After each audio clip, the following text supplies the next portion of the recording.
Bolt. There we go. That should work now. Hey, there we go. I think we have sound now. That should work. Thank you for letting me know that there's no sound. This always happens. I don't know why. Yeah, it should be working now. I think there's about a 15-second delay, so we'll see if that's going to work. F S enter close F S enter close F S enter close F S enter close F S enter close F S enter close. Oh. I tried to make a macro for this, but it's not working.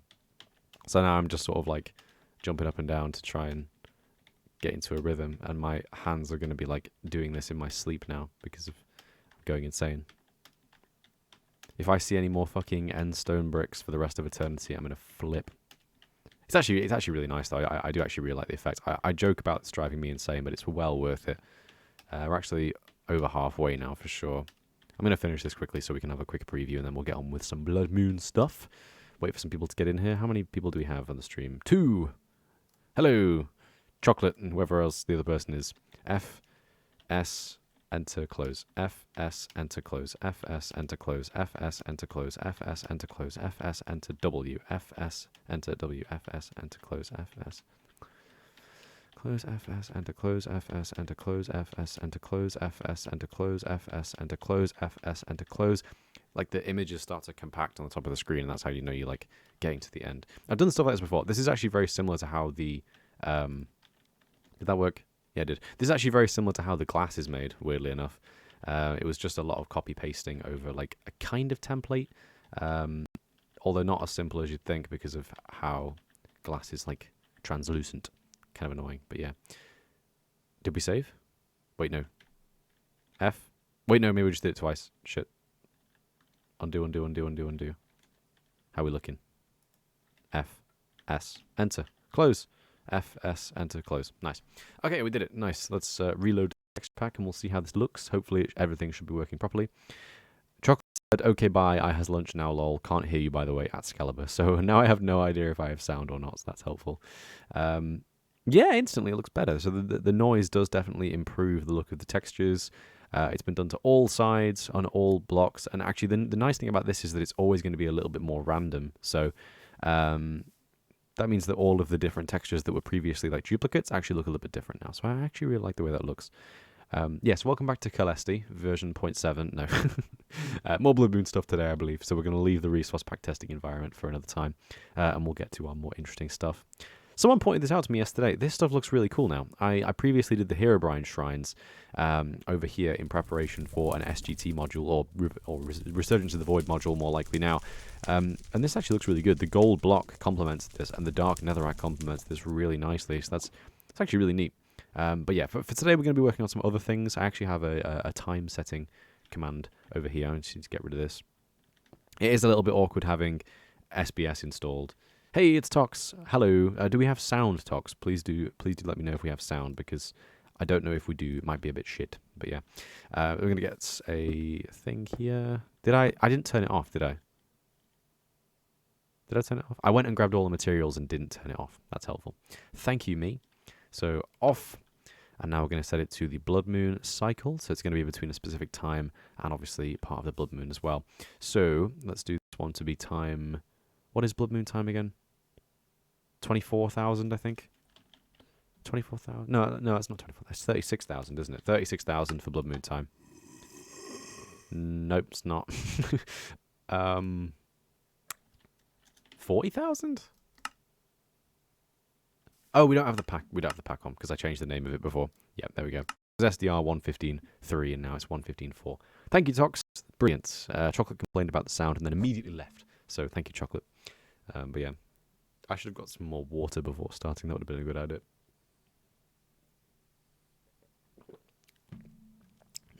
Okay. Look at you, you beautiful cunt. Okay. Corona. Okay. Yes. I don't actually have coronavirus, by the way. As far as I know, anyway. That would be terrifying. So today we're going to try and finish this boy. Well, we're going to finish this boy. I must set some sort of goal for today. And we're also going to do some more streamy stuff. So, for the model for the Husk, as I did discuss last time, I'm going to do 2 crosses on the arm just to make that look good. I'm going to pause the game so that his moaning doesn't drive me insane. Let's get the resource pack up. So we've got resource packs, SDR 115.4, assets, Minecraft, models. No, it's not models, is it? Optifine, Chem, Husk. Yeah, that's the one. Okay. So we've got Husk here. Oh, he's looking fantastic.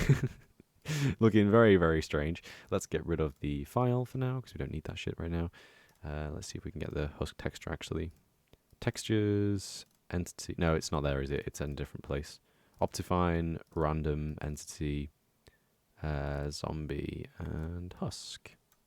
There we go. Perfect. Very nice, very nice. Okay. Very good, very good. So what I'm going to do today is I'm going to try and figure out how we can fix this. I think I've recently learned that we can actually reduce this to just one tile and it will actually work. So that's nice. We can have a much smaller area taken up by these things, which means that we can do more with the space we have available. So that's interesting. 1, 2, 3, 4. It's actually really good though because it means that we can be more space efficient here. The head area is up here, isn't it? So we've got the outside box and the inside box are just up here as well. It'd be helpful to know where all of these are. Let's get paint open as well, and then we can edit the texture as we go. So there is paint.init, and we've got Husk 2. There he is. So the plan is to have 2 strips of fire, one of which will be here and one of which will be here. And that should work just fine. Yeah, boy, okay. And then we can actually start working on the texture for this guy. So, in the block bench model, we're going to try and do some rotatey things by doing something with these. So, I think to do rotations within blocks, you have to create a subfolder and then put the thing inside the subfolder like that, I think. I'm still kind of a noob with this stuff, but we're going to give it a try. So, left arm, I'm going to call this fire.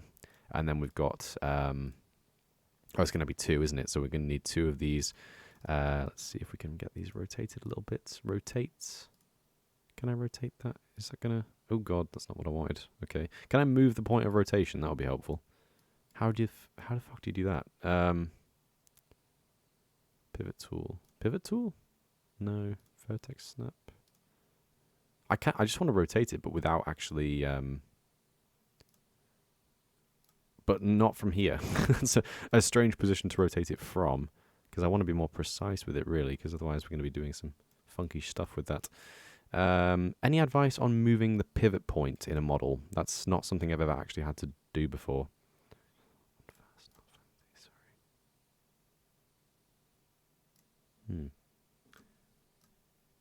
Yeah, I actually didn't have to do that. Shit. Can I... Oh, pivot point. Okay. Center pivot. There we go. So I can... Yeah, perfect. So you can just do center pivot. That's good. Okay. So we'll do 1, 2, 3. 3 that way. Yeah, that works, that works. And then for this next one, oh, we're going to have 2, lots of the fire, aren't we? So we'll do new group, which is going to be here. And then we've got left arm in there. That one's also going to be called, fire 2, I guess, isn't it? Or we'll make this one fire temporarily. We'll make this one fire 1, fire 2. That's a terrible naming convention, but whatever. And then we've got like fire 1 and fire 2. And then for fire 1, that one's going to be rotated 1, 2, 3 that way. And that's going to mean that the texture will actually look right from every angle. So if you're looking at it from the front, you'll see that. If you're looking at it from the side, you'll see that. And even from like angles, you will see that as well. So the texture is going to look better from every angle. That is what we wanted to go for. And then for the right arm, something similar. So 2 more folders. We're going to have... I can't just do that, can I? That's not helpful. Whoa, no. Rename. Fire 1. Oh, it has to have a different name again. Okay. Right, that's fine. Right, left. Fire 1. And right... left fire 2. This is also going to be left fire 1. And left fire 2, and then we're going to have right fire 1 and right fire 2, and then we need to just duplicate these. So where is this right now? This particular piece is there. Okay, so that can go in there, no, inside there, and this is right fire 1, and then we need to copy this and put it in here, and then we have right Fire 21, of course. Thank you. Right, fire 2. Good stuff. Okay, so we're going to send to the pivot point for that once again, and for that one as well. And now for this one, 2 was the one going outwards. So for 2, we'll have this one go 1, 2, 3. And for this one, we'll have it go 1, 2, 3. Perfect. There we go. Not bad. Not bad at all. It's looking pretty nice. Yeah, I'm liking that. Now we have to be careful to only make sure we use the texture on one side of what is essentially a two-dimensional rectangle, kind of. That's an important thing to keep in mind, obviously. It's kind of cool how if you look at him directly from the front or above, you won't be able to see the fire. But you'd never be in that situation. That would be a strange position to be in. So we'll do File. Actually, remove the texture first, because I've noticed that can cause problems. So export, Optifine, gem. And then we'll do husk.gem, replace, very good. And now when we go into game, it should be fixed. And then we can start working on doing the fire animation on his arms as well, which is another problem in itself, unfortunately. But yeah, but we can probably just use the same technique we use for his head fire. Yeah, perfect, there we go. And that works absolutely fine. Look at that. Good stuff. Look at him with his neon green arm things. Fantastic. Yeah. So, someone said night vision last time, didn't they? Effect, give Excalibur night vision. How long is it again? Yeah. So 1 0 0 0 0 0 0. Can't do more. 0. True. Perfect. Oh, look at the moon. Pretty stuff. Okay. So, right. Zombie 9. Why have we got some of the other previous things in here? Husk glow. Yeah, the emissive textures aren't working in 1.15 pre-9, which is a shame. It's kind of annoying. Like, I'm so used to working in 1.15 now, and like 1.16 snapshots are already out, and Optifine still isn't finished. And like, it will be fine, but we don't have things like emissive textures, chem models for multiple things, still got numerous bugs. It's like, I don't understand. Would coronavirus really be putting a delay on Optifine anyway? Because people are like out of work and are having to sit at home with nothing to do. Can you please finish Optifine? It's like, I need my emissive textures and no one's doing anything. How old are you, homie? Says Trillo Boy. I am 20. Thank you for asking, Trillo Boy. Hi, Ninny. And hello, John, but with one L. Hello. I feel like it'd be Hilo. I don't really know. How many viewers do we have? 6 people. Hello, all 6 of you. Welcome. You know, I always feel like when I'm streaming, it's like that scene in... This is a really obscure thing right now. You're going to think this is really weird. It's like that scene in Yes Man. Stay with me. Where he goes to visit the girl that he, like, has a crush on in the bar that she plays music in. And there's a group of 4 people there, 4 or 5 people, and she knows all of them by name. And they're just, like, jamming out and enjoying the tunes. And she's like, hey, hello to you and you and you and you, and, like, names all of them. And it's just really cute. It's just really wholesome. It's like, yeah, that's how it goes. Anyway, yeah. So we've done the model.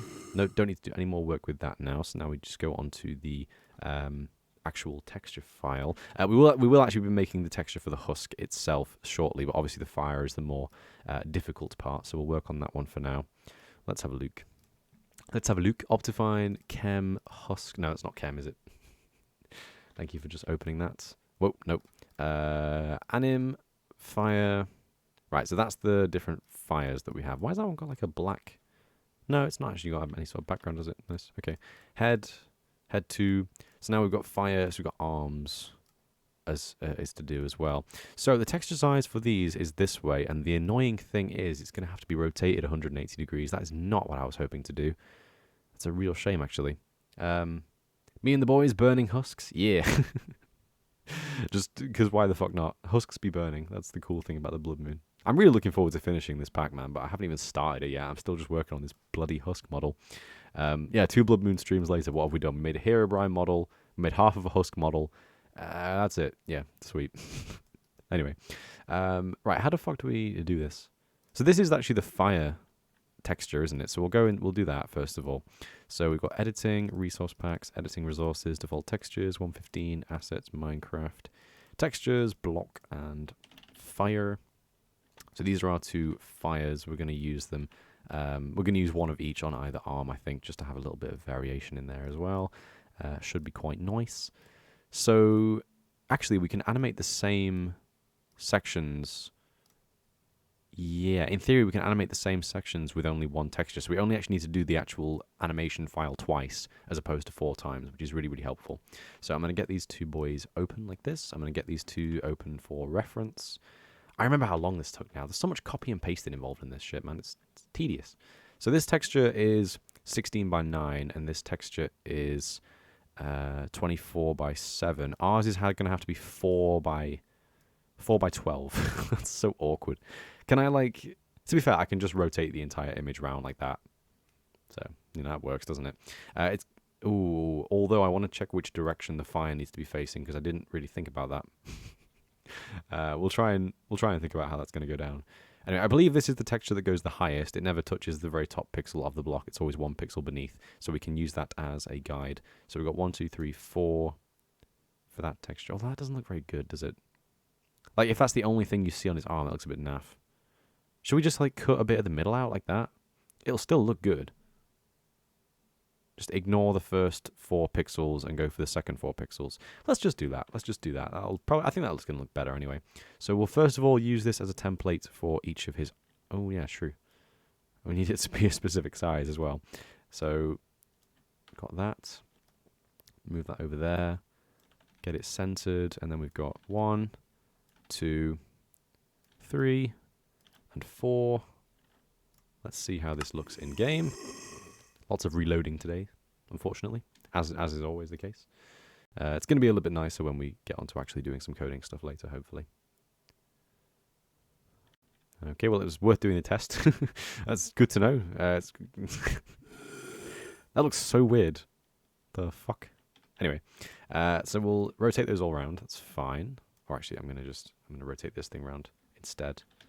And that should work better. So... can do this here, and here, and here, and also here. So that is now the new fire texture. So as discussed, we want to have the 2 different variants on either side. I'm going to use the first tile of the fire for reference. So we've got 4 by 16. I'm going to cut out the bits that we need and don't need to make life easier for myself. So we've got black here, and we've got black here. So if I take that, and then copy that there, and there, and then we can just do that in mass now. So we've got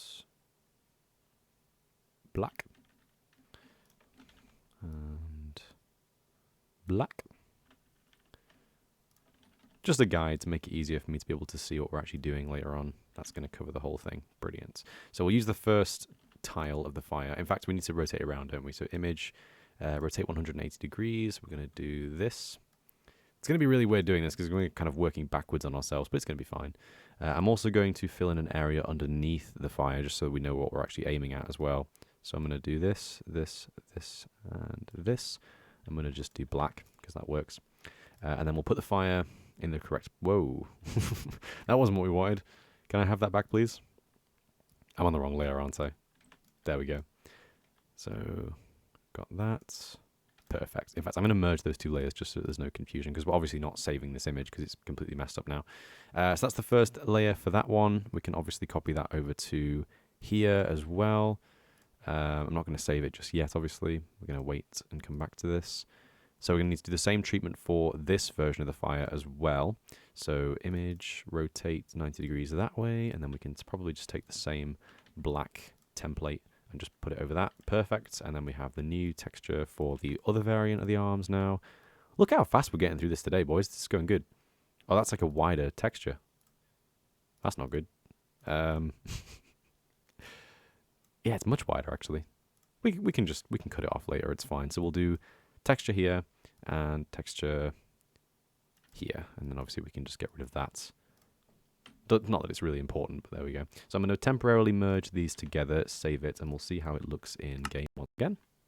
Let's have a read over the chats. 2D Mentes, what is happening, please? Hello, 2D Mentes. So to give you a little overview over what we've been doing in the last few Bloodmoon streams, the first thing that I wanted to get out of the way, which is the most challenging thing for me at the moment... Perfect, that looks fantastic. Very good. The most challenging thing for me at the moment is block models. Or not block models, sorry, entity models. Because entity models are a bit of a pain. And I've actually now realized that I want to change the way that we're focusing on the black, really. Just going to get rid of the black there. make these back into 2 layers, and we're going to move this temporarily. Sorry, I will respond to you in 5 seconds, I promise. So I've actually been doing a lot of work on entity models for the last few streams, and the reason for that is because in the upcoming Bloodmoon update, I actually want to have a huge focus on entity models to work with the Bloodmoon entities, because I think that we can actually make them look really cool with a number of techniques. Now, what we're doing right now is we've made a model for the Husk, which has additional cubes on his head and his arms. We got the animation working properly for this in the last episode, or well, the last stream anyway. You can see that there's like kind of like this 2-layer fire animation there, which looks quite nice. It looks pretty good, regardless of what angle you're looking at him from. I really, really like the way that looks. We're going to do the same thing for his arms to make it like his arms are also burning, basically just to make it so that every top side of the Husk is like burning. And then when he's actually spawned within the Bloodmoon, he's going to be like a fire mob that extinguishes water around him and just clears water in a huge area, sets players on fire, randomly lights the ground on fire. There's going to be loads of cool things. Obviously, all Bloodmoon mobs are infernal as well, so they're not going to take any fire damage or anything like that. So basically, this guy's going to be a fire hazard, a massive fire hazard during a Bloodmoon, and I want his texture to kind of reflect his ridiculous, dangerous, fiery nature. So to do that properly, we're going to do some animation files. That's what we're working on today. So welcome to the stream. I hope you enjoy the Bloodmoon stream. Obviously, we're going to be doing some cool stuff today. Yeah, that's it really. So welcome to the stream. And it's chocolates are back again. Yay, hey. Right, we need to figure out what we're doing for each part of the texture. So that one is there, isn't it? Okay, so this one is going to be like that. Yeah, and that one's going to be like that. And then we need to have this one be... Oh, I keep doing that. Keep doing that. Can I have the right layer, please? Thank you. That one needs to be here. And also here. Perfect. I think for my own sanity, I'm going to cut these down to a 12 wide image as well. Let's see. So it's kind of like that, isn't it? Yeah, perfect. So it's in the middle. So image, canvas size, height 12 from the center, and that's going to have the right shape now. And then we'll do the same thing here. So canvas size, 12 from the center. Perfect. Okay. So that's going to help us with the animation files. We'll obviously get to that next. But for now, that should be working. So I'm going to remove the black, and that is our Husk model. Thanks. You're welcome. You're welcome to the Menses. I was happy to explain what we're doing because, yeah, obviously this is part 3 of like an ongoing stream, stream series. So if you don't know the context of the previous streams, it's helpful to know. And obviously, I don't expect you to go back and watch a 2-hour video. So you're more than welcome to ask me what the fuck is going on. Why do they have the same texture?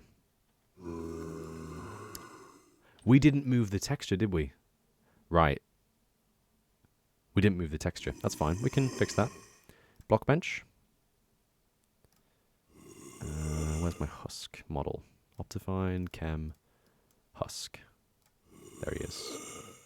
Yeah, they're both still targeting the same section. That's fine. Okay, so now we can actually specify which one needs to go where, which makes my life a bit easier. So Optifine, random, entity, Husk. Oh, it's zombie, isn't it? Zombie, and then a Husk, and that is our zombie model right now. So we need to move it so that the inner ones at the top are targeting the other texture. So there's that one, and there is that one.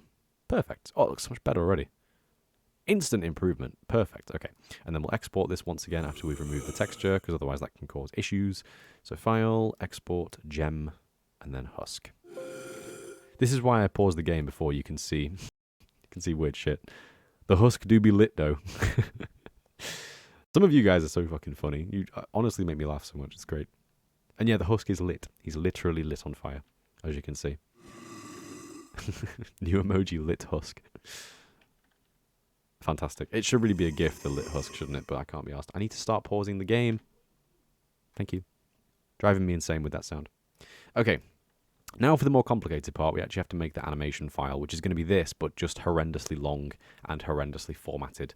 So basically converting these images, obviously removing the black parts, into a ridiculously long column as opposed to a wide column. Not fun stuff, but we can do it. So first of all, we're going to calculate how long the file needs to be and actually create it, because it'll make my life a bit easier. Why do I have the block section open? Oh yeah, for fire. Okay, well that can go. Optifine, animation, fire, and then we need to have 2 new textures called arms. So I can just delete these because those aren't needed anymore. So I'm going to copy this. I'm going to call it arms1. Yeah, that's fine. Yeah. Open this texture up. There it is. Now, I believe the texture has 32 frames, unless I'm misunderstood here. 16 into 512. It is 32, isn't it? It is 32, yes. Okay. So it has to be 32 frames high and 4 pixels wide. So 32 times 12 is 384. I don't trust myself. I never trust myself anymore. I swear I actually quite enjoy maths, but I just don't trust myself anymore. And it is 384. Okay, fine. So we've got to get a new tile. Let's see. I'm going to just delete everything from this. The image is going to have to be 384 4 wide and 384 high. Fantastic. That's the animation file, guys. It looks beautiful, doesn't it? Aren't we glad that this stuff uses proper file sizes? Anyway, I'm going to save this, and then we can copy that to give us arms2, not PNG, and we're going to have to do both of these for the animation now. But yeah, emoji for every stream. That's the goal. Yeah. You don't need to do that. Rotate the fire in Blockbench. What? Rotate the fire in Blockbench. It's much easier. How do you mean rotate the fire in Blockbench? Oh, you mean you can do that? I didn't know you could change the UV layout. I thought you had to just sort of go with whatever the generated one was, which was supposed to be a convenient UV layout. I'm gonna leave it for now. I would be interested in looking into that in the future, though, Nini. So thank you. I do actually rely on your guys' advice for this model stuff a lot because I'm not too good at it, unfortunately. But anyway, fire. There's the first one. Great. Okay. Next one. This is going to be so painful to do, isn't it? I've been starting to get a little bit fed up of Paint.net recently. I've realized it's as much as it's free and it's really good, there are a lot of really niche things that I would like it to have that it doesn't have, and I can't find plugins for them. Like, for example, just having 2 windows open. Something as simple as that, which you can do with most things in Windows anyway. You can just have like 2 file browsers open, or you can open a game twice, or you can open Chrome twice, or you can even just like pull a Chrome tab out of Chrome and make a second Chrome browser. I would really, really like to have 2 Paint.net windows. You can't even do it regularly. There's no plugin for it. There's no option to have two Paint.net windows. That would be so helpful. Just having the ability to have like a more complex looking palette on the side of the screen would be really good. I've only just started using this function right here, where you can do add color to palette and then change the palette and then reset it by doing this. That's a really, really helpful feature. I used to do that by just drawing pixels on the screen, which also works. But yeah, this is obviously a much more convenient way and the proper way. The proper way of doing it. So it is really good. There are obviously some helpful functions of Paint.net. It's free. You can't ask for too much for a free program, which is really easy to use. But yeah, what would you guys recommend if you were going to recommend? Have I been messing this up? Shit, I feel like I've messed this up already. Oh, damn it. No, yeah, I've messed this up. Fuck. Yeah, there's gaps at the bottom. Right, okay, we'll make it easier for ourselves again. Because I'm incapable of doing anything, apparently. Sorry, what was I saying? Yeah, so Paint.net. I'm kind of fed up with the fact that Paint.net does not have some things that I need. It's really niche things, but it's really, really... It would be stuff that would be ridiculously helpful.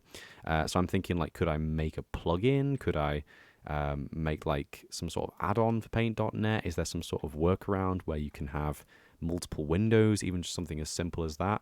And yeah, I've just been kind of looking for things like that. I've only recently really realized the advantages of having a free open source software with plugins, because obviously obviously things like Photoshop don't have that, and it is really helpful to have. But again, it's just finding the right things. It's all well and good having plugins available, but if a plugin doesn't exist for the thing you need, then it's a waste of time anyway. So it's kind of dumb, but this is the way we are. So this is the way. It's all good.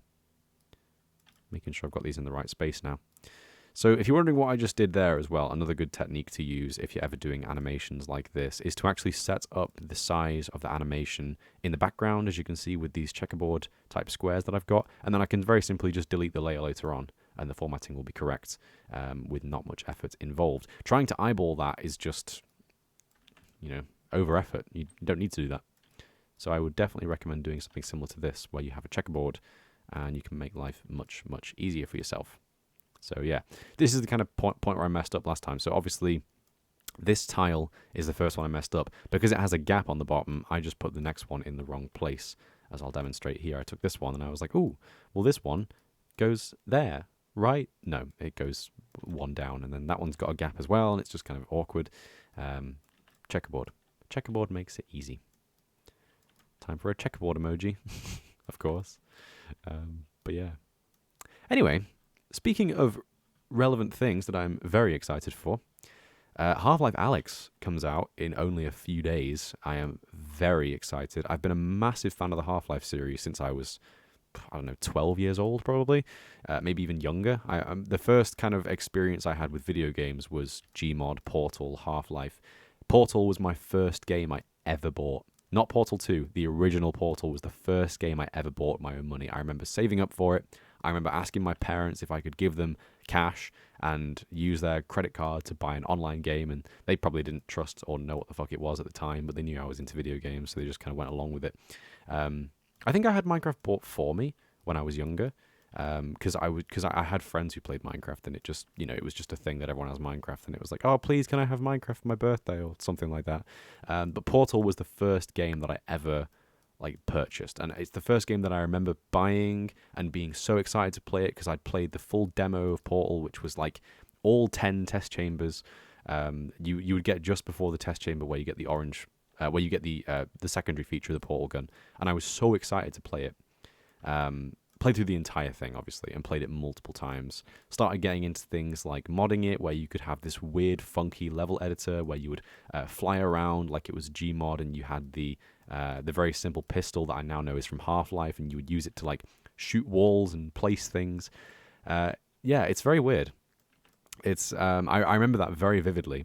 And I remember playing Half-Life as well. Half-Life was one of the ones that I wasn't so attracted to because in my experience of playing video games, I was never really into shooter games. I had some friends that played things like Call of Duty and FIFA. I feel like those things go together. Like a lot of people play Call of Duty and FIFA or whatever.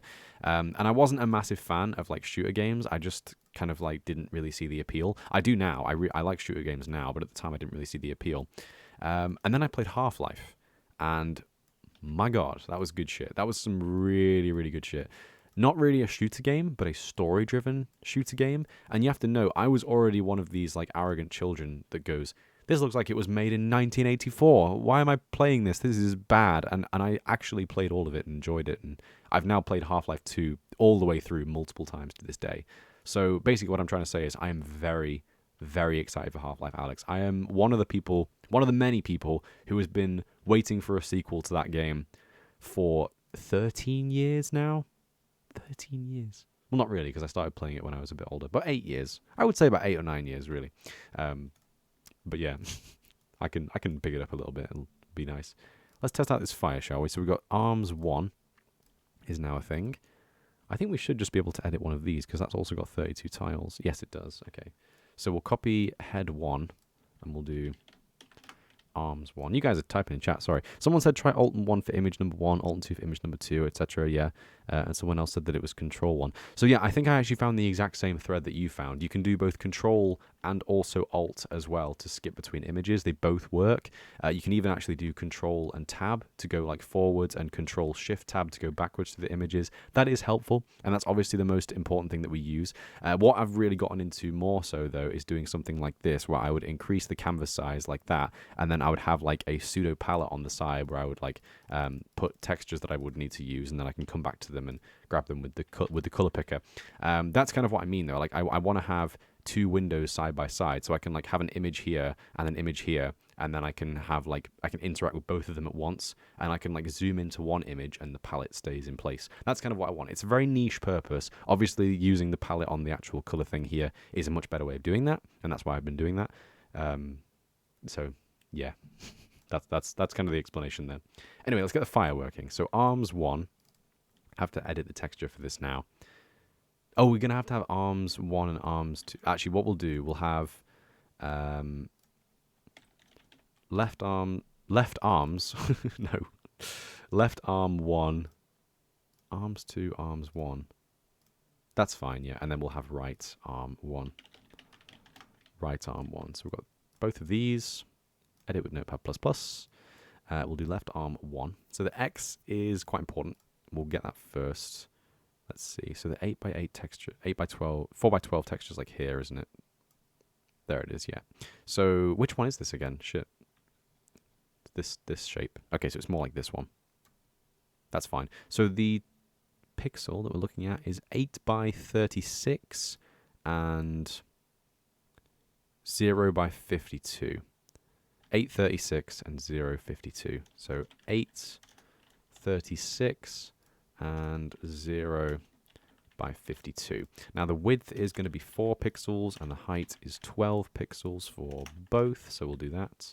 And that's all correct. Very nice. And that's coming from arms 1. Arms 1 to Optifine random entity.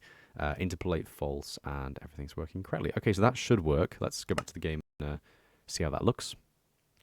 So yeah, so Half-Life. So I've been very excited for Half-Life for a long time. Very, very long time.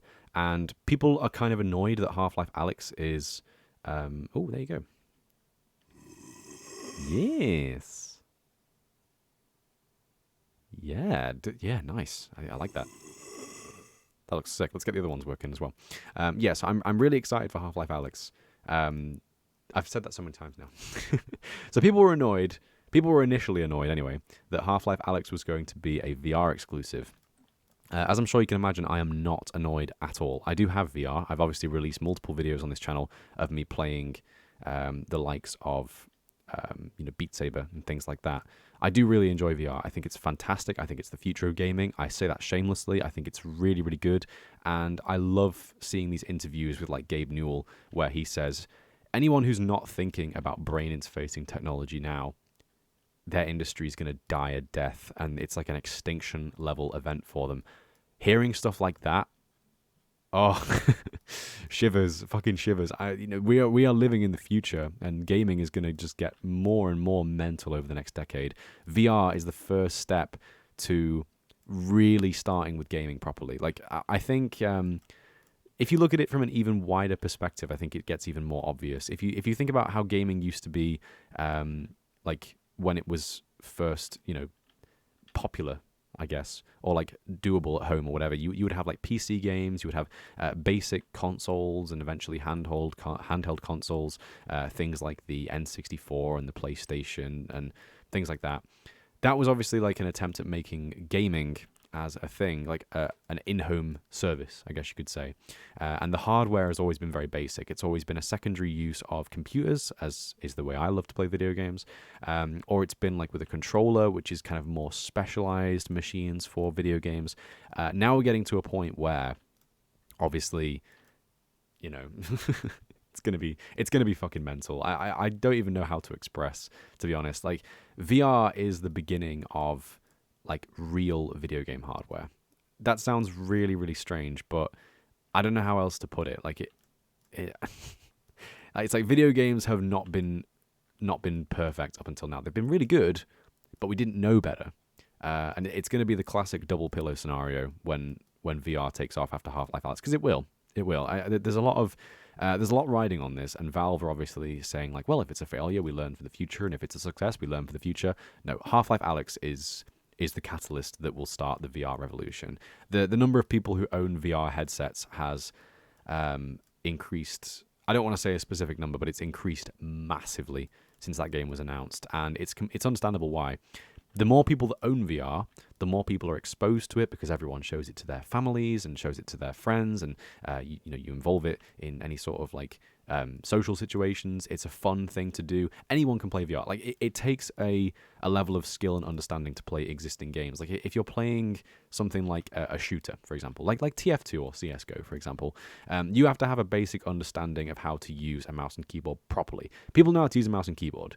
People use computers all the time, but using computers to play video games is a very different process, and it may surprise you how much how good at it you are, because for a lot of us that becomes really normal, but for a lot of people that's really like difficult and unnatural. But using VR is natural. People can all use VR. It amazes me every time I see my normie ass sister who doesn't play any sort of video games loving VR, and my parents who dislike video games with a passion loving VR, and my grandparents loving VR. It's amazing. Everyone can use VR. Everyone can use VR. I think it really is a more realistic way of doing video game design, and I think it's going to have a massive impact on the community. Anyway, so obviously I was very excited to find out that Half-Life Alyx was coming out, because I'm not one of these people who is, let's face it, jealous that they can't afford or own a VR headset, because I bought mine ages ago. It's not right arms, it's right arm. Wait, what? Right arm? No, it's right arm 1, isn't it? Right arm 2. There we go. And left arm 2. Yeah, so kind of unintentionally last year, I sort of accidentally upgraded my rig. I bought an Oculus Rift S, which is the cheapest good VR headset. Obviously, you have things like Windows Mixed Reality. Not a massive fan. I think they're a bit crap. They are obviously Windows Mixed Reality is very cheap. You get what you pay for. I think Oculus Rift S is the first. Is like, in terms of like price tier, the first acceptable VR experience, in my opinion. I think it's a really good experience, and it's cheap. Is the bottom line. There's no reason to pay too much for things like this, especially when there's so few games that you can actually play. And in the same 3 months, I also upgraded my GPU in December, so I now have a much more powerful GPU. I have a good VR headset. Half-Life Alyx is announced days later. Excitement ensues. I've unintentionally prepared for this, and I'm really excited. Wait, that's 8x36, so it's this one, isn't it? So we've got this one here is 0x36, so 0x36, and this one's going to be 8x52, isn't it? Yeah, 8x52. There we go. Yeah. So basically, the bottom line of all this, would you guys be interested in watching me play some Half-Life Alyx when it comes out? Because I will be playing it. I'm planning on moving my computer downstairs into a much larger room where I can play properly, and just playing the game just all the time, really. That's kind of what I'm looking forward to at the moment. That looks alright. I'm not a massive fan, but it's not terrible. Let's see if we can make his arms varied, because they're too similar right now. Oh, everyone's been talking shit. Okay, hello. Hey, Astrid, hello. Half-Life. Juicy, you mean, not sick. That's true. Nice jumper. Thank you. Yeah, it's a good jumper, isn't it? VR makes me motion sick. VR. Vehicle recreation. Wait, what? Vehicle recreational. What? Weird. If in the future you'll ever make a data pack or something that adds a Bloodmoon in VR, I'm not going to play it. Yes, I'm a very brave person. No, that's a very good point. I'm actually planning on doing a some sort of Minecraft thing. I'm not sure what yet, but obviously I own VR. I have played Vivecraft. It's pretty fun. Yeah, unsubscribe. I don't care. Go away. Basically, I didn't change the texture. That's why. Okay, 2 and 2. Yeah, so I have played Vivecraft. It's really fun. It's really weird, but it's really fun. It takes a lot of getting used to. It's one of those games where you need to get used to the controls. That looks so much better already. Perfect. I'm happy with that. We might change the arms to be. No, we're gonna change the arms because they're too similar. Yeah. So basically, I keep losing my focus as I am doing, because obviously it makes sense. What was I saying again? Have I got a variation set up already? No, I don't, do I? That's fine, we can do it manually. That's fine. So, yeah, so what was I saying? Yeah, so Vivecraft is a bit weird. The movement is very weird, and you do have to get used to the continuous movement, and that's going to be the same problem I have with Half-Life Alyx. I'm not going to use the teleportation mode. I'm going to just go straight into it with continuous movement and just force myself to get used to it, because teleportation is just a bit like, it only exists because people get motion sick, and if you can deal with it, the experience will be 10 times better with continuous movement. I appreciate them putting in options for various ways of play. They're even adding one-handed support, which I think is so good, because that's such a niche thing, but just making sure that everyone can use the game is just fantastic. It's a really good way to be, because I don't know anyone who only has one hand, but some people do, so it's good of them to have that. Like, it's such a niche thing, but it's just really, really good. Anyway, yeah, so what was I going to do? So I'm going to swap around some of the tiles so that it's like a different order. Stop making sound, please. Yeah, so I was going to do some Vivecraft things. I actually was planning on doing, well, in the future, at some stage in the future, I have a plan to do a Let's Play series. I do have ADHD, thank you. I'm just trying to focus on one thing and just losing focus all the time. Yeah, so one thing I was working towards with all this data pack stuff, because obviously nowadays I have Celeste going, which is my original thing that I love doing, resource pack creation. I have data pack creation going. We started with SGT, SMC, SBS.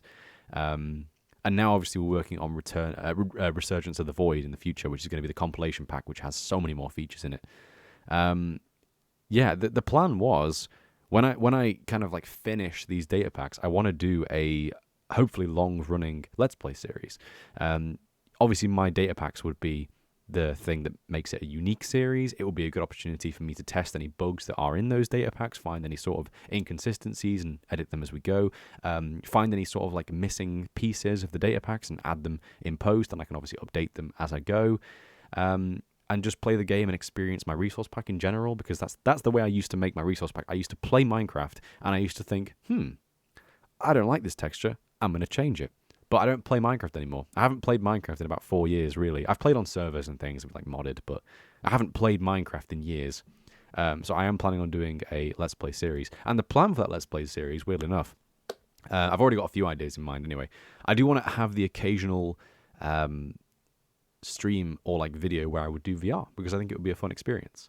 You can actually do seated VR with Vivecraft, which is a bit weird, but it works. But obviously, I'd want to be doing it standing up if I could, really. And the good thing about Vivecraft is, if you have basically, if Optifine is available for the most recent version of Minecraft, then Vivecraft is as well. So you can basically just switch your regular Minecraft world into a Vivecraft world and then switch back, and it doesn't matter. You can just switch between them as you want, which is a really cool thing. And yeah, that'll be part of the plan. So yeah, basically, when you say if you ever make VR for the Bloodmoon stuff, it's going to happen eventually. It might take a while, but it's going to happen eventually. I kind of see us doing that kind of Let's Play series when 1.16 is released, maybe even after that. Obviously, we would need to have things like Optifine for Celeste and SDR to work properly. And the goal of that, one of the things about that series, which is unfortunate, but again makes sense, is we would only be able to update the game once Optifine is available for the most recent version of Minecraft. So there will be no snapshot stuff, there will be no switching to the most recent version as soon as it's available. We would only be updating when it's convenient, basically, because obviously so much of my stuff relies on Optifine that I'm just kind of attached to it now. Anyway, I don't see games where there is a lot of physical movement working very well yet. It's hard to make things like walking intuitive in VR. It works really well for shuttle kind of games, though, so car games, etc. I agree. I actually think that right now, the only missing part of VR is walking. I think we have two solutions to that currently. Facebook is working towards the more affordable option of like walking in VR, which I really like, which is obviously like room scale VR and even like massive scale VR, where you will be able to move around in a huge environment. There's actually been a lot of plans recently with Oculus where you could actually, where there are games that are designed to be played in a massive open space. So, for example, if you were to go out to like a huge field or like a basketball court or a football pitch or something like that, where you could have a huge space where you could walk around in. That's their solution to that. And I actually really like the idea. There's supposed to be a game coming out later this year, which is a local multiplayer game for Oculus, which is it's going to be incredible if it works. But basically, if you have two people with an Oculus Quest, the portability is the convenient thing here and the selling point of it, because you'll be able to have two people in a large space with like props that have been created by the VR system in front of you, and it would be like a shooter game. You could run around in real life in this large space, only your vision will be obstructed by props that exist in the game, and you could obviously shoot each other with controls or whatever. Incredible idea. Right off the bat, incredible idea. Obviously not a good idea for mainstream VR, as I like to think of it as, because obviously people at home can't really do that, and the easiest option is to have the joystick continuous movement or teleportation, kind of. It's not a long-term solution, but I think it's a really neat idea, and I would love to try that. I don't own a Quest, but I I would like to get one just because of the portability. I've seen some really cool things done with that, and I do have a feeling that if computers become powerful enough and we become more efficient with technology in the future, I'm not hardware. I'm not a hardware guy. I have no fucking idea what I'm talking about. But if we get to a point where that's a doable scenario in the future, I think portable VR is a realistic solution to a lot of those problems. But the unfortunate scenario is real portable VR doesn't exist yet, and it won't for a long time. The Oculus Quest is not powerful. If you play VR on Oculus Quest, it's very limited. It's very, very limited, and I do not think it's worth £400 at all. It's like VR is experimental. The Oculus Quest is even more experimental, in my opinion. It's like it's not worth it at all. And there will be better portable VR headsets in the future. So yeah, that's my thoughts on that. Really, obviously, omnidirectional running deck is a good option, but expensive. So yeah, that's not going to happen either. Anyway, RV, recreational vehicle UMelt. Yeah, I got it. VR, RV, but vehicle recreational doesn't make any sense. Terrible. VR, vibing robot. That's better. I like that one more. Can you do an assumptions about me video? Hobbit hole? What do you mean Hobbit hole? What's Hobbit hole to do with it? I have no idea. Beat Saber is the only good VR game. Yeah, Super Hot VR is another example of a really good VR game. Good VR games do exist, guys. They do. They're just rare, and there's not many of them yet. Half-Life Alyx will spark the creation of hundreds of good VR games, and it's going to change the world. It's going to be fantastic. Anyway, what was I doing again? I'm going to stop talking about VR stuff now because my throat hurts. I might go and get some water in a second. So we're going to change the tiles so that the textures varied on these two things, and we can actually use the same thing, copy and paste it, which is helpful. So I'm going to change the tiles manually because that's what I do now. So tile 0 equals 16, is it?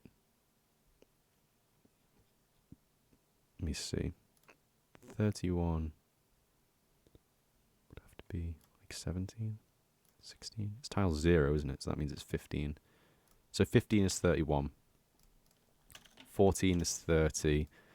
13 is 29. 12 is 28. 11, 7, 26.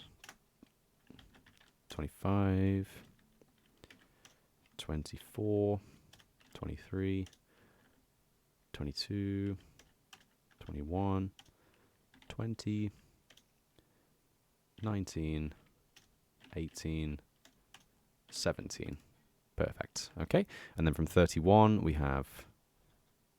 Wait, 17. Oh, yeah, 16. Wait, no, that's not right. 16. Counting from down from here. So we've got 16... 15, 14, 13, 12, 11, 9, 10. Wait, what? 9, 10. Oh, what the fuck am I doing? That's not how numbers work. 10, 9, 8, 7, 6, 5, 4, 3, 2, 1.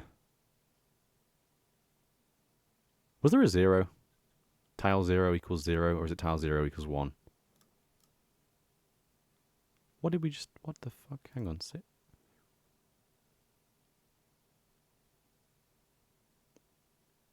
Beat Saber is indeed a funny name for a game.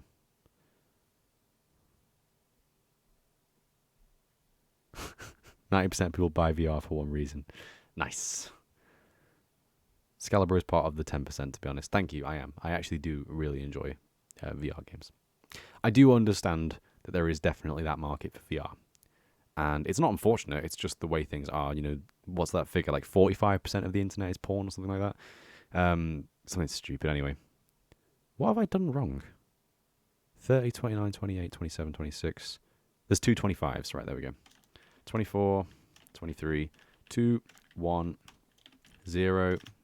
19, 18, 17, 16. Oh.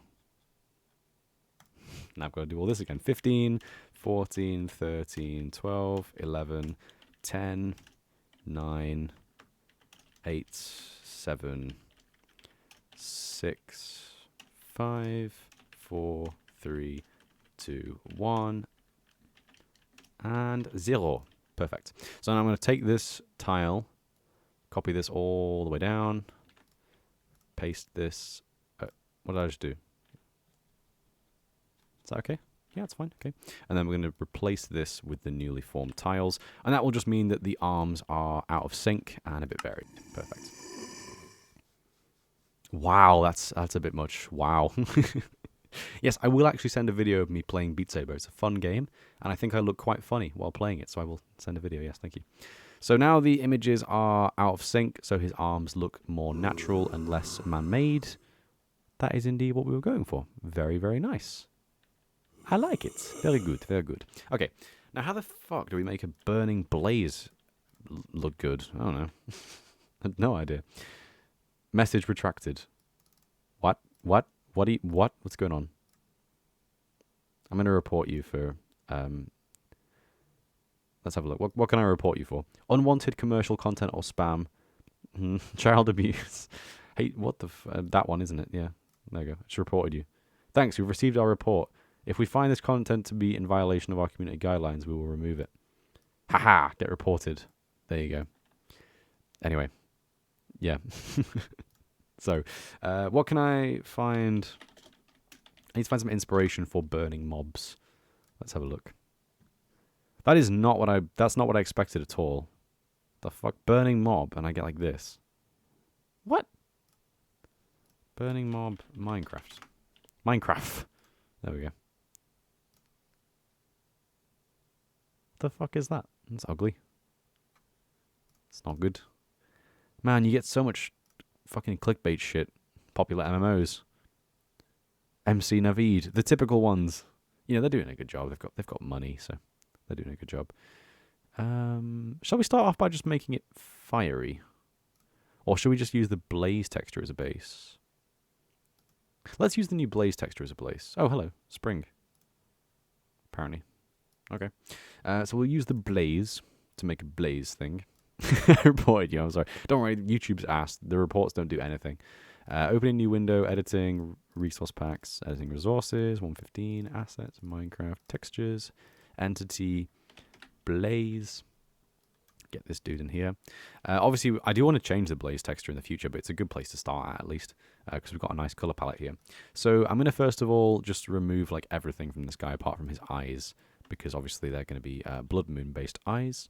So for the Bloodmoon eyes, obviously everyone has red eyes, slightly deep red.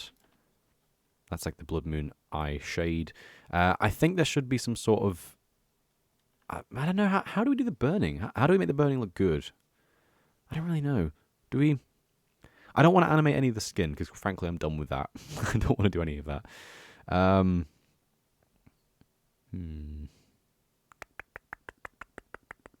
trying to think how we could do this. Maybe we should make it so like the top texture of his arm is like... looks like it's moving towards a fiery part, but then the rest of him is actually less fiery. I don't know. Probably would work, actually. Let's give that a try. Let's give that a try. So I'm going to take this area, remove the red and everything else, and then we will... I'm just going to pause. Bear with me.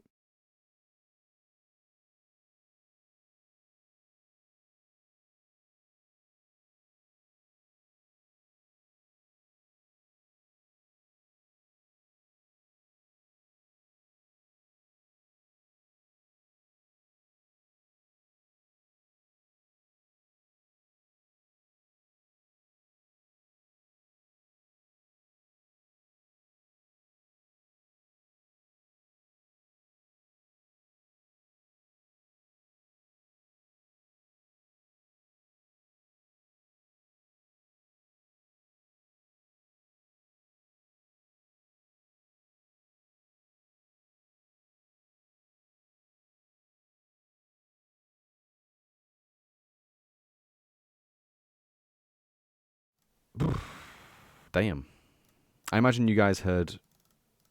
wait, I'm not entirely sure how obviously my microphone doesn't work, does it? So yeah, please tell me if you heard anything strange there, because weird times are ahead. So there's the black. Looks a bit weird, doesn't it? Damn. So I'm going to design a texture now based off of this. Let's just grab some of the blaze and use that as a base. So there it is. What have you guys been saying?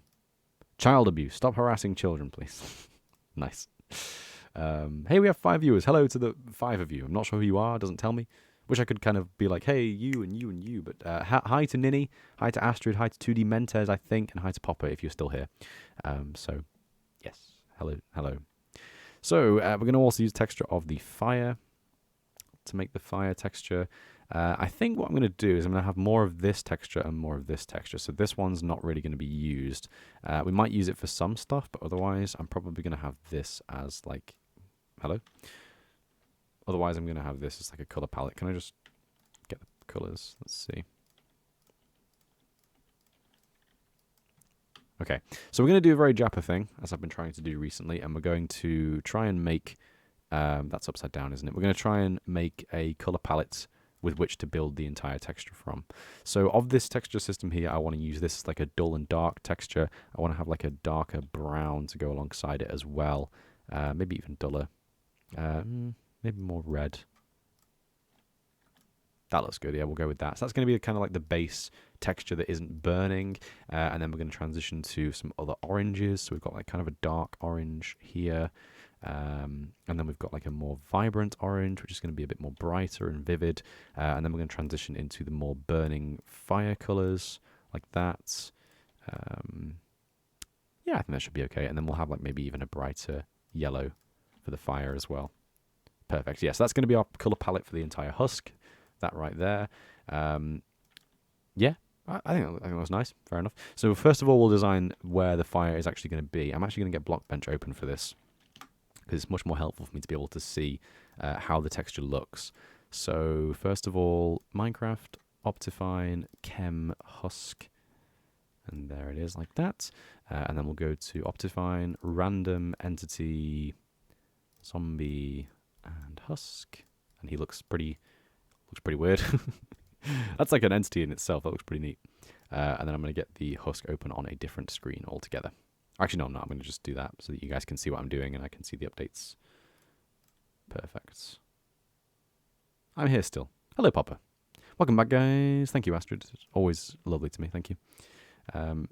Right, take this area, make it red. Oh, wow. Okay, that's harsh. That's not a nice color at all. Maybe we should have like a darker and more dull than the red. Yeah, that'll probably work nicely. So we'll do that as that's the base color. That's fine. And then I want to have the yellow be where the fire is. So I'm going to test to see which side of the arm I'm looking at. Yep, good. That's the right side. So 4x4 here. Yeah, that looks good. And then I want to have it like go down the side of the texture like that. Yep, works. And then that was easy enough, wasn't it? Look at that. Yep, good. So this is what I'm looking at for any of you wondering. This is how I design textures. It's a weird process, but it does work. And then I can even like do this.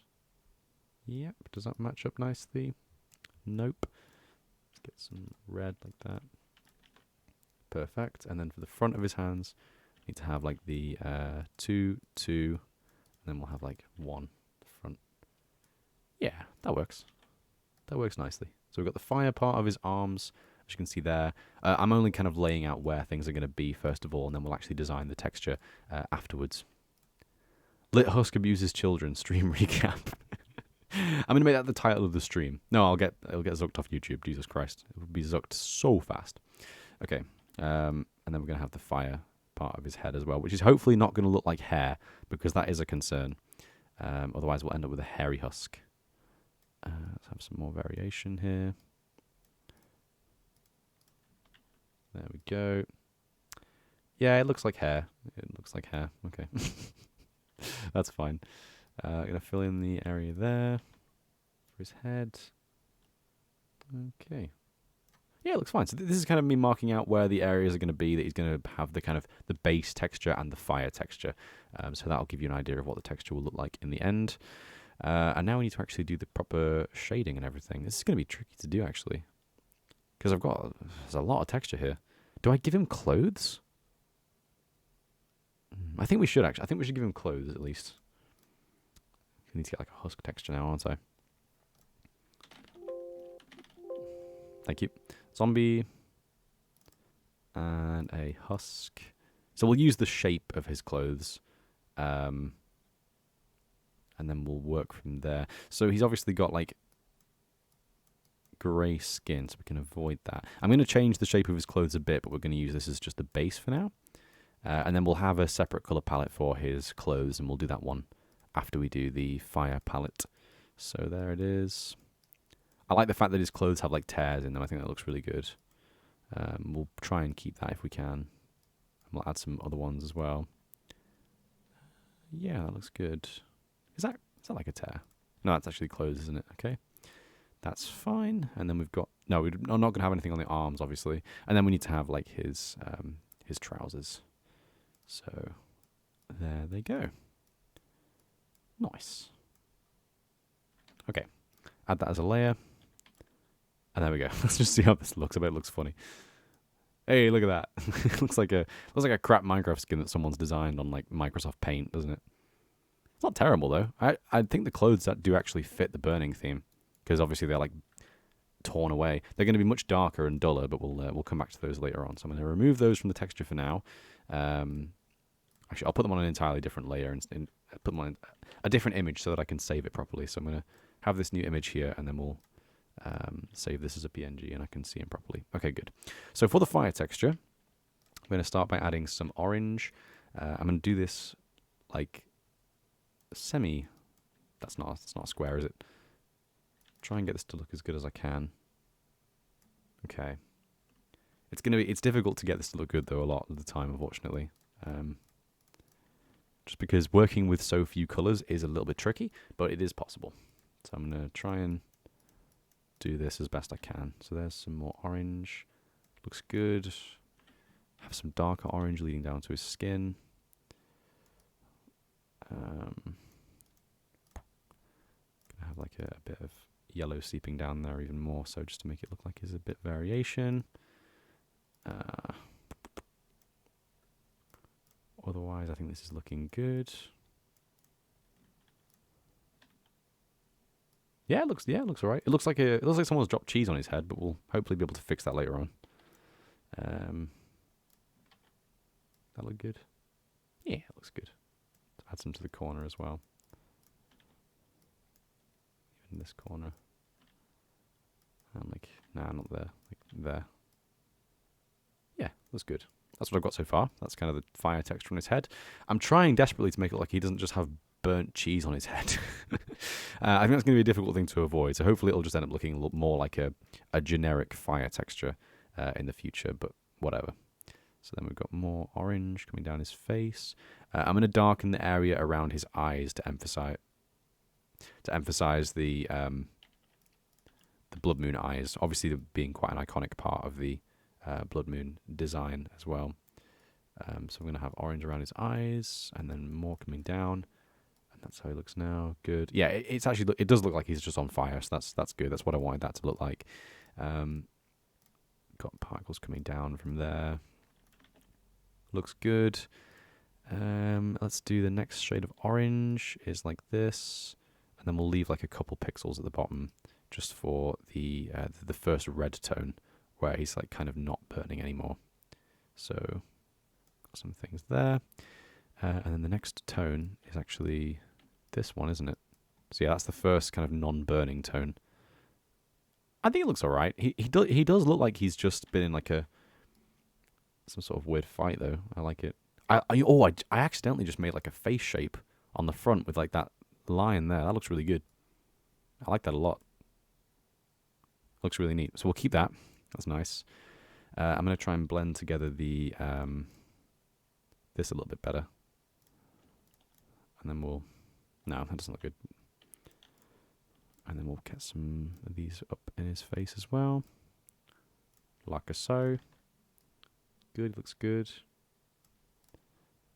See, I don't like it, but I don't know why. I don't know why. I need to darken the areas around his eyes. Let's do that. I'm going to get the more dark textures. What do we think? Can I like do like some sort of like opacity thing maybe?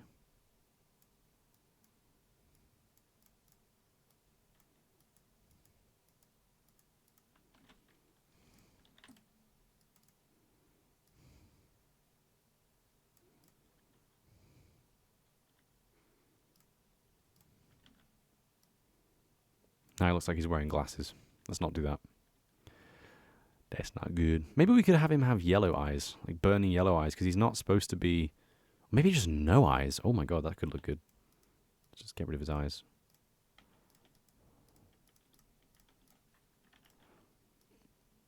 I mean, it works. It's creepy. What do you guys think? Lit Husk cyberbullies children playing Half-Life in VR. I watched 2 hours stream and all of your videos because I'm your #1 fan. You are my #1 fan. Thank you. Thank you very much. Thank you for being a loyal supporter. Yeah, I don't like the sunglasses. I will admit, I don't like that at all. What do you think of him with no eyes? I'm not fully against it. I kind of do like it, actually. It adds to the sort of creepy and weird vibe that I feel like it should have. I don't know, man. I do like it, but I don't know. It's such a drastic change, though. Let's see it in game. Always makes the difference, doesn't it?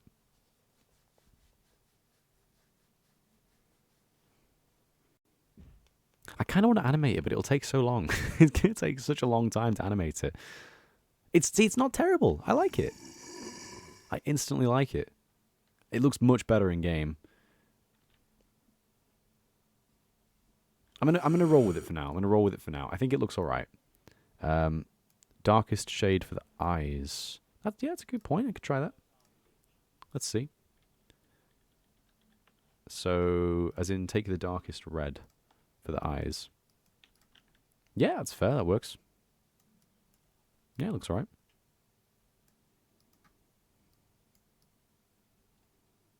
I mean, his entire texture is going to be emissive, so it probably doesn't matter. Kind of like the non-eyed version. Yeah, I like the non-eyed version as well. I think it's really weird, but it looks good. I don't know. I just think it looks kind of... Because it doesn't look like a mob anymore. It just looks like a fireball. Looks good. Do you know what? I'm gonna keep the no eyes. Thank you, guys. I'm going to keep the no eyes. We'll see how that goes. Anyway, moving onwards. Got to do the body. So, let's see. Body's like here, isn't it? It's like that. Yeah, okay. So we're going to start off with the shade that we had on the head, like that. Does that look good? Yep. Actually, we need to do the underside of the head, which is going to be pretty much just all this colour, with some orange bleeding into it occasionally as well. Like that. Doesn't really matter. Okay, not at the front though. You can see that. What about the back? Okay, the back's almost good actually. Let's just redo this. Orange. Like 2 here. Yeah, there we go. Like that. And then on the other side, like that. Nice. And then it's sort of like there, isn't it?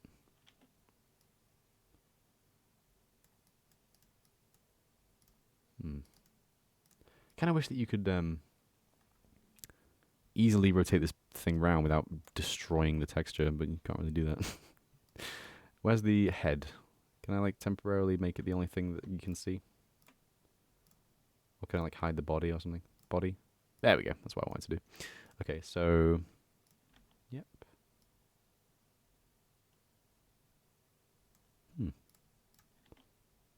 There we go. And then on this side it's like here. Yep. Nice. And then like that. Perfect. Not that anyone's ever going to see that, but it's for my satisfaction. It makes sense. Let's see. Any more reactions to the eyed version? Or bright yellow eyes. That would work. It doesn't need to have red eyes. I'm doing more varied things now with the Bloodmoon stuff, so I am definitely willing at least to have a try with some other things, for sure. Let's get like this, like that. Actually, just have a bit of a more random texture on that as well. And then the darkest part in the middle.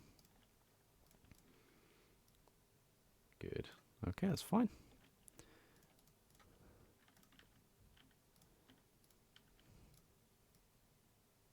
That's perfect. Okay, so moving onwards, got to do more of this now.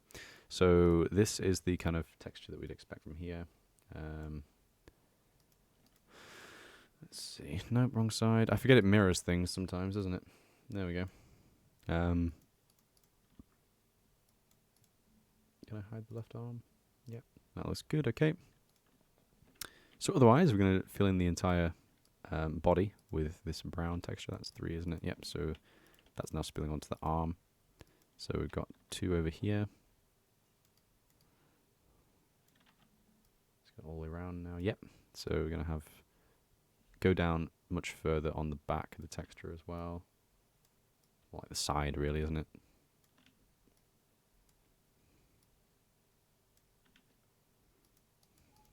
Hey, you know, I managed to do an entire stream without mentioning coronavirus. How good is that? Oh, shit. I just did it. Never mind. Coronavirus got us going mad. Also, it's making us gamers realize that we would be absolutely fine if the world was like under mass quarantine. We would not have any issues. Okay. That's all right. We're going to leave that like that for now because we are going to add the clothes, obviously, after we do the arms. So I'm going to do the arms next, and then we'll come back to the body in just a second. So that's how it looks for now. I think it looks all right. We will consider adding the yellow eyes shortly, but I'm going to try doing I'm going to get all the other stuff done first of all. So now for the rest of the arms. Build upon that texture that exists already. So I'm going to try and encapsulate the middle of this arm bit like this. Just to see if that looks all right. And yeah, it looks okay. Yeah, fair. Have it go down the side of the arms a little bit as well. So nothing too complex, but it's just going to try and look a little bit more interesting. And then we'll have a darker shade. Fill all this in for now. Do any edits we need to do in a second. I think it looks good.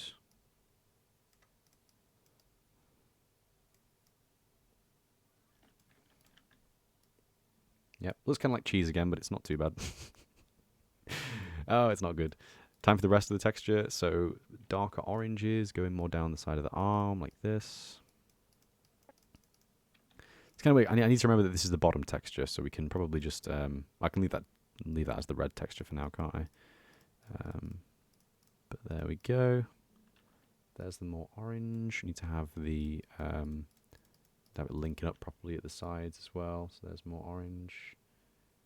Yeah, looking good, looking good. I like it a lot. Have some orange in there.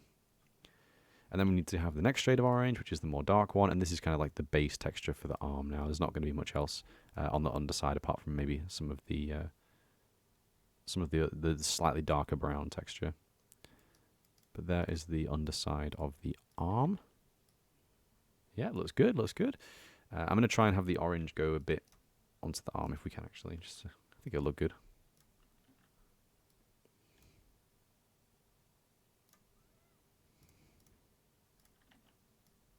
There we go, it's not terrible. So this is this shade of brown, so we'll have this one here. So this is kind of like the extinguished shade, so it's like, this is the part of the husk that isn't burning anymore. Yeah, it looks fine. Sweet. There he is, that's his arms. Look a bit funky on the back, but it should be fine in game because they're going to be facing the ground, obviously. So let's just try this texture in game now, and then we're going to get to doing the clothes next. I think it looks fine. This is exactly what I had envisioned, to be fair. It looks all right. I think it's not bad at all. Going to be streaming for another half an hour or so, guys, and then we'll be finished up for today. So I'm going to finish.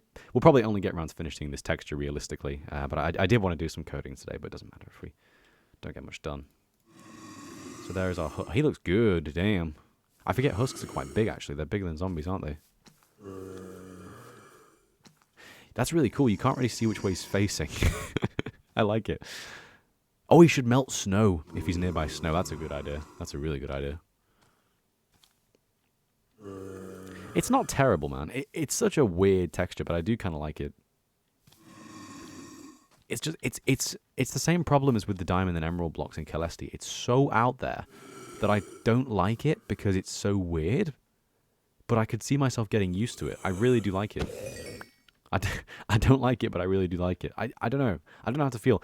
It doesn't look as much like melted cheese as I thought because it blends into the fire quite nicely. Let's do the clothes. I think the clothes need to be done to get this thing finished off. So, going to get open I don't need these open anymore, do I? Let's close that out. Then we've got the husk boy. Okay. So, now time for the clothes. I need to pause the game because he's going to piss me off. I really need to just give him the silent tag, don't I? There's the clothes.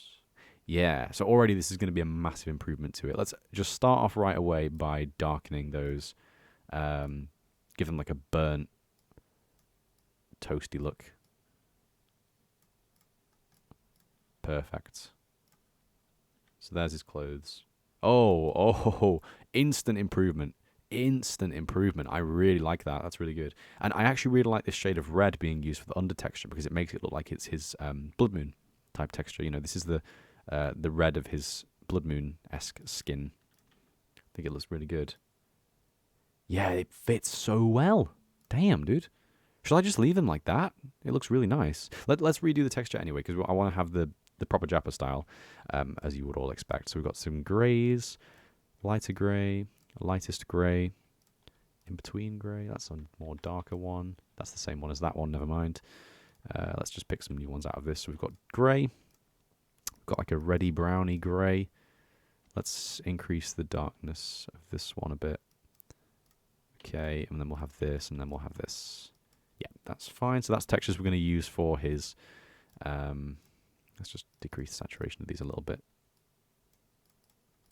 Yeah, that's textures we're going to use for his coat. So for the trousers, we're going to have a dark brown, and then a grey, and then another brown, and then another brown. Let's see if we can make these look a little bit different, because they all look the same currently. So we've got the darkest one, and then we've got slightly lighter, lighter still. That's too light. Let's make it darker and more colour. More colour. A little bit more colour. Doesn't really make a difference at this point, does it? Darker. Less colour. Lighter. There we go. And then that. No, that's not going to work. Let's get that to be more grey. Does that work? Yeah, that works. Why not? Oh, yeah, cool. So we've got the darkest dark, the brown, and grey. Nice. Those are our two colour palettes for his shirt and trousers, respectively. Let's just isolate them so we can work on them more easily. So there's his shirt. And... bruh. Okay, yeah. There's his trousers. Okay. So we've got his shirt and trousers. Let's get the colour palettes from here. Put them on here. Then we'll hide that. So that's his shirt and trousers. They already look really good. I'm not actually sure how to improve them because I think they look really good already. Also, I wanted to change them a bit because they obviously don't make much sense right now with his arms being on fire. So let me just remove some of the texture. I'm going to have to just pause again, guys. Bear with me a second.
I'm really glad I made that pause screen. Anyway, yeah, so what were we doing? Yeah, I was going to cut an arm out of the side here where his burning would be. So that should work fine. Do the same thing on this side as well. So that's the arm, isn't it? So we'll do like that. That needs to still be attached somehow. Actually, no, it doesn't. Let's just delete that as well. Yeah, there we go. That's the clothes texture. Done. I'm going to get all the greys here. And we're going to make them one colour. I find this is always a really helpful way of isolating your colours. So there's the top texture. And for the legs, I'm going to just make them like a green for now. Perfect. So for the texture here, we're going to have a darkened area on the sides, obviously. So this is how the Minecraft textures usually go. So we've got dark here. And then the body is 8 pixels wide. So 8 pixels wide. And then the darkness is on here. Like this. And then we'll have the lighter textures on the front and back face as well. And we're going to blend these together and add some pixel variation and everything else afterwards. So there we go. And there we go. Okay, looks kind of weird for now, but we'll get there. We'll get there. Don't worry. And obviously for the legs, we're going to just do them all quite randomly, and that should work. Look at that. That's the title screen texture pack right there. Simple Minecraft. Anyway, browns like this, like that. That's fine. And then we'll have some more browns here. That okay. And then kind of moving into here like this. And we'll have some here as well. Like that. Okay, perfect. So then we've got another grey in between these greys. We're going to have to introduce more colours here. We've not got enough colours on our palette, clearly. But we'll get back to that in a second. I want to just see how it looks in game first of all, with the shape mostly and everything else. So there's more of our grey. Going to add some greys over the top part there as well. And yeah, so for the darker, we're going to introduce a new colour already, just for the, maybe not that dark. Just, yeah, there we go. On the sides as well, which just kind of splits those apart, because otherwise there's not really much variation there. So, got that, and that. Looks kind of dumb, doesn't it? Yeah, we'll try and fix this up. It does look a bit weird.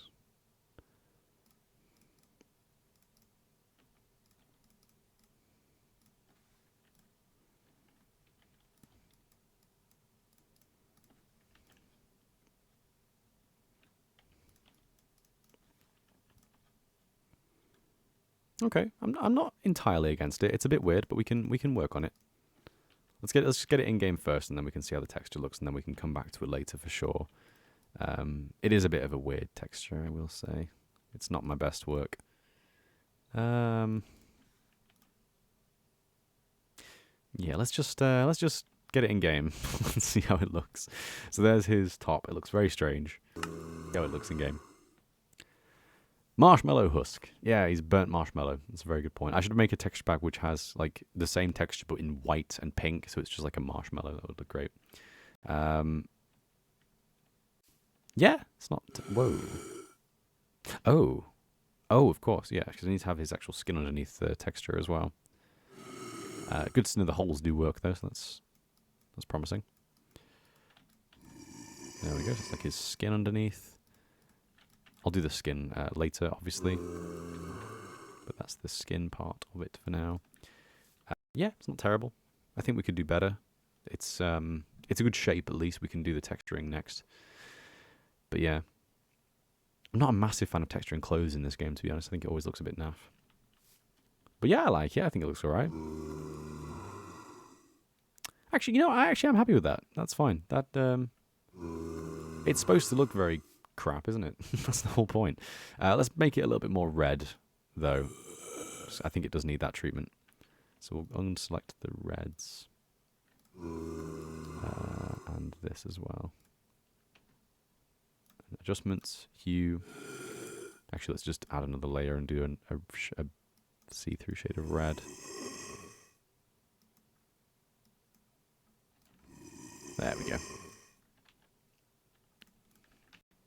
See how that looks. Obviously, all of the Bloodmoon mobs do have like a red tinge to them, so that's good. Perfect. That looks good. We'll get the skin sorted in a moment. We're going to blend the fire texture down into his body a little bit more and do the legs, obviously. So we'll do the legs next. I'm going to get rid of this sharp angle here because it's a bit bad, and then we'll kind of do that a bit more. That looks better already. Perfect. So for the leg texture, Scalable needs to work on the husk texture. That is correct. Why are you still making sounds? Thank you. So get the dark browns in first of all, or done that. Get the, should we do lines? I think we're going to do lines for this. I've started liking doing lines recently. When I say lines, I just mean like, just literally just like drawing random lines and then just making textures out of it. It kind of works actually. You'd be surprised. So now that I've done that, I can get like the other textures that we have, the lighter ones. They're too light. They're too light, yeah. Let's make them all darker. Adjustments, hue, darkness. Yeah, that's good. Then we can replace this with this. Let's also add some of that as well. Good, and then we can get the next one. Fill in the blanks in between. It's going to have to add some red to this, but that's fine. Or just make it darker in general. It's a bit bright right now.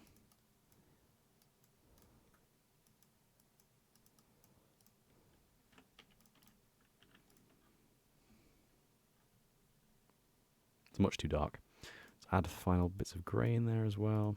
No, it's way too light. You don't realize how these things are going to look until you actually put them down a lot of the time, is the unfortunate situation. Looks so random. It doesn't look good at all. Okay, well, we can work with it. Brown, brown, black, grey, grey, brown, black, and then grey, brown, black on the corner again, brown, and brown, and then we've got this, this, and this. Let's just mix that up a little bit. There we go. So that's his trousers. I think we're going to change those quite a bit. Get rid of that. Do that. I find that there is a trend here. Whenever I do texture stuff for too long, eventually it starts to just like decrease in quality so quickly. It's crazy. Let's just reduce the brightness of all of these textures. Or let's just do an entirely new texture palette, I think. Let's get the original Husk. We applied like a filter to this before. I can't remember what it was exactly. Let's just see. Was it grayscale? No, it was just sort of a darkness, wasn't it?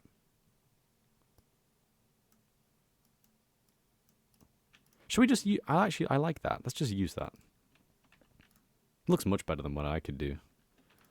Whoa, what was I thinking? That was really bad, actually. This is what I mean. If I do texture stuff for too long, it just starts to decrease in quality by the second. It's really bad. There we go. And then we'll have the same... No, we won't. That's bad. We'll have a similar-ish top texture by doing this.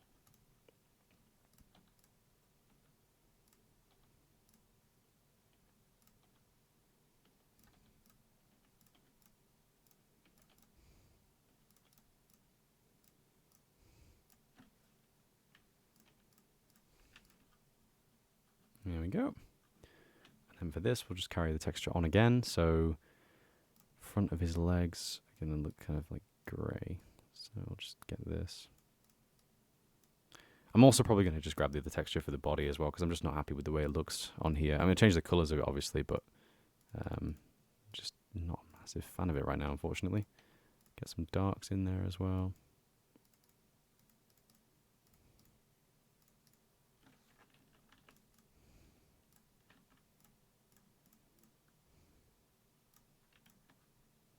Okay, so we're going to grab the area that the texture covers the clothing here. Just like that. And then we're going to replace it with the same texture that was used for the husk, but with the same kind of like grayscale and darkening treatment that we gave to the rest of the body. Let's also remove a bit of this as well, because I like the idea of doing that. Okay. So move this over the husk texture. Like so. And then move it back here. And there we go. So that's the current one. That's fine. Let's get Blockbench open. Yeah, looks good. Looks good, looks good. And then we can obviously take the same area of texture and give it the same treatment. So reduce the hue and the saturation I'm actually going to reduce saturation. Actually, no, I'm going to change the hue for this one. So I'll make it more red and then reduce that or increase that. Darken it. I don't know now. It's hard getting this stuff right sometimes. That looks good. There we go. That's the kind of like browny, burnt texture that we were looking for. Yeah, that's the one. That looks good. I should have just used the original Husk texture to start with. It looks really good. That's the color palette. Ignore that. There shouldn't be that on his side of his face. We'll get rid of that in a second. Yeah, we're gonna roll with that. I think that looks really good. So we're gonna grab all the red from within here, move it to its own separate layer, and we're gonna design him a body. Get rid of all this. Oh, okay. Get rid of all this. Where? What? I clicked the right layer. Get rid of that. Thank you. And then copy over the palette for the fire. And then there it is. We're almost done. We're very, very nearly done with this. And then I will leave it to rest for a good while. So there's his kind of red texture. We'll have some of this come onto the foot in various places. Like that, I think. But it's mostly going to just be the brown. Oh, the more browny crimson anyway. Okay. And then we'll start with it being more red about here. Like that. And then we'll transition it to the slightly darker shade in a second. So we've got the red at the top. And then we've got this here. Then we've got this browny shade. Like this.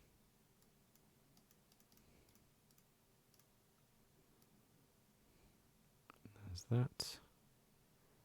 Just going to give it the underneath texture of his body a bit of like interesting variation as well.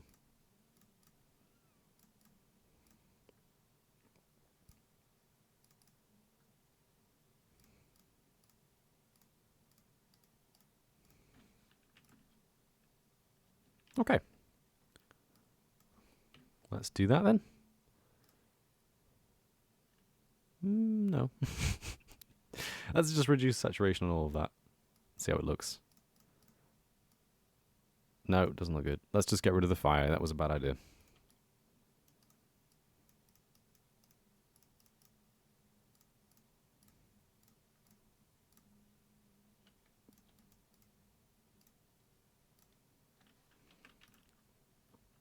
Let's try reducing the saturation again though. Saturation. Reduced a bit. That's not terrible. Okay, we'll merge these together. I don't like this. This is the problem. Make this more like the red. Let's get a gradient here and pick a new color. Something like that.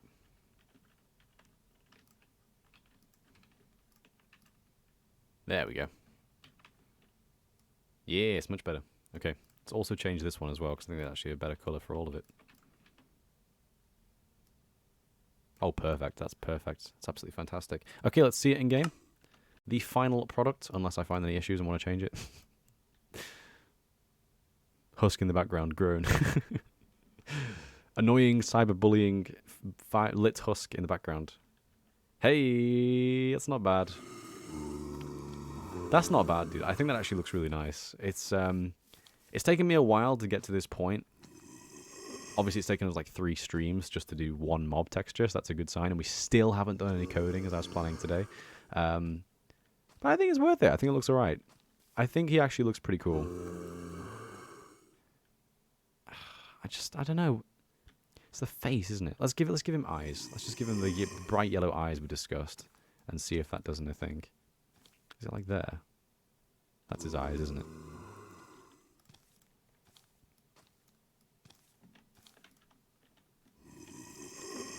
Is that his eyes? Yeah, it is, isn't it? So we're going to go bright yellow eyes. See how that looks. Let's see. Where's he gone? Hello. Because I think the eyes do look a bit weird. Like, the fact that he doesn't have eyes is a bit strange. I like the way that the face looks because it looks like he sort of has like a jaw. It's It's not intentional, but it looks good. Yeah, do you know how that works? Yeah. Okay, sorted. Yeah, he's going to be the only texture in the game to have, like, emissive almost everywhere. He's going to have emissive arms and an emissive head. Obviously, the body section of him isn't going to be emissive, but where the fire actually is on the husk, it will look emissive. So that means that it'll just... what are you doing? He can't walk over carpet, can he? I forgot about that. There we go, yeah, see? So, yeah. Husk is cool. I like it. It's cool. So, yeah, as I said, during the Bloodmoon phase, the way that this guy's going to work is he's going to evaporate water around himself. And he's going to set players on fire, randomly spark fires underneath himself. Yeah. It's going to be cool. I like him. I think he looks really good. And it's obviously going to be like spewing fire particle effects everywhere, so it will look better than it does now anyway. So yeah, there you go. There's the Husk texture. I like it. We did it. We did it. Yay. We finally fucking did one thing from the Bloodmoon pack. Okay. Damn. Now it looks like a walking blaze. You know what? That's good. That's what I wanted it to look like. That's kind of what I was going for with this whole idea. So yeah. Okay. Well, yeah. Thanks for watching. This has been the third Bloodmoon development stream. We actually will do some coding stuff next time, I promise. I feel so bad for still not having done any coding stuff. I wanted to quickly talk about a math system that I came up with today, which I'm very pleased with as well, while I'm quickly just closing down some files here. I basically realized that the most difficult part of this whole process that we're going to experience is actually going to be calculating what day it is, because obviously Minecraft's day cycles work in 8 phases. So this is the second day cycle, which has the red moon, and that can be differentiated by having the second moon phase, which is otherwise known as like the partially full moon, like crescent moon. I don't know my moon phase names, I'm sorry. But it's kind of like, you know, the 8 stages of how full the moon is. You can use that, or I use that at least, to have different looking moons, like the blood moon on the second phase. And the way that this data pack works is it skips every other moon phase, and every second moon phase is just an animated texture, which animates through the entire cycle, as opposed to being a flat texture of the different phases. So basically, I'm taking advantage of the fact that Optifine and Vanilla can be combined together to have multiple different types of moons, and then even then, we can have different mob textures based on those moon phases, and that is why the Blood Moon module does actually exist in the first place. Yeah, the most difficult part is advancing the daytime and then being able to move the daytime to an appropriate lunar event if a lunar event is chosen. Now, the way that we can do it is we can store the value of the current day. Let me see if I've already set this up. Scoreboard objectives. Set display, sidebar, scale debug. Yeah, so you can see that it's day 1, as you can see right there. If I do time set 40,000, like I have in this command block over here, then what it's going to do is it's going to set the time to day 1 at 40,000. Now, if I was to do time add 24,000, it would be the same time, but it would be day 2. If I was to do time set 24,000, it would be day 0 at the time 24,000, which is actually the first tick of the next day. But still, basically, using time set commands is awful. Time set is the biggest problem that occurred in the original Bloodmoon module, because it meant that a lot of things would break, such as iron farms, local difficulty, sleeping mechanics, things like that. So basically, I wanted to entirely phase out the use of time set. Now, unfortunately, time set was the convenient way of doing things, because if it was a Bloodmoon, I could just do time set and then a time within the second phase, which would give us the Bloodmoon time. The Bloodmoon texture even, and obviously the mob textures as well. That's not so easy anymore, because obviously now we have to do something more unique where we have to use time add, and we have to figure out where we are in the day cycle. So what I figured out is, given that the day cycle is always one of 8 values, what we can do is we can basically just perform a mathematical function which is inspired by octal, as in the numeric system, and basically just reduce the number by a value of 8 until it becomes less than 8, and then based on that value, add to the time. So let's say, for example, that it's day 3 in the moon phase cycle, and in order to get from day 3 to day 1, which is the blood moon cycle, we have to add, you know, 3, 4, no, yeah, so add 24,000, so 4, 5, 6, 7, 8, which is 0, and then 1. So we have to add 6 days to get round to the blood moon cycle without, you know, resetting the daytime, basically.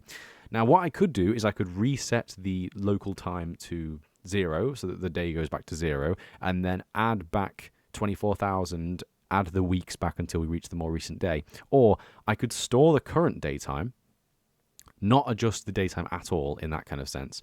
And then we could reduce the value of the now stored daytime value by 512 if it's over 64.